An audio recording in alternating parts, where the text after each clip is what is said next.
Hi, I'm Ted Rosen, professor of dermatology at Baylor College of Medicine in Houston, Republic of Texas.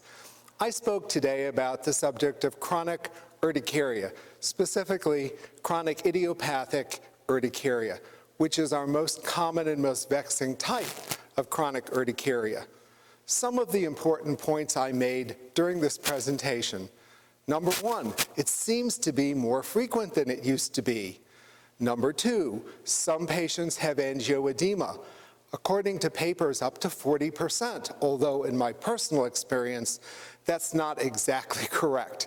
I think it's somewhat less, but if you do have a patient with angioedema dominant chronic urticaria, you should think about giving montelukast. There's a study that shows that's the best drug in that particular situation. For most of your patients with chronic idiopathic or spontaneous urticaria, lots of blood work just isn't justified.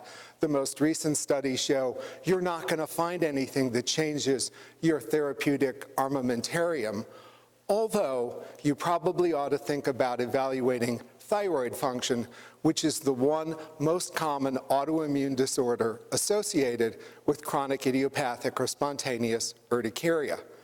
The basis for all therapy seems to be optimized, non-sedating, or second-generation antihistamines, up to 4 times the standard dose.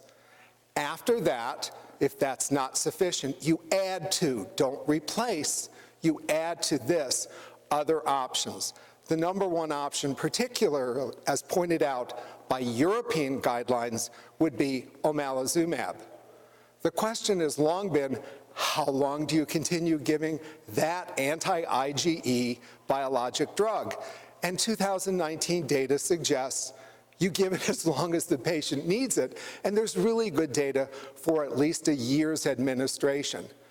After that, if that fails, you have some other options, but they're not terribly good.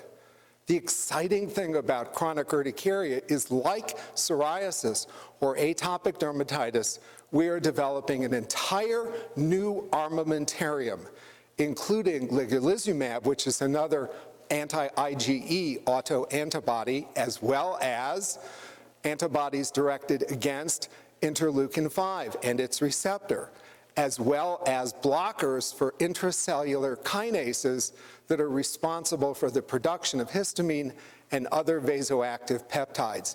Those are coming. Stay tuned next year. Thank you for listening.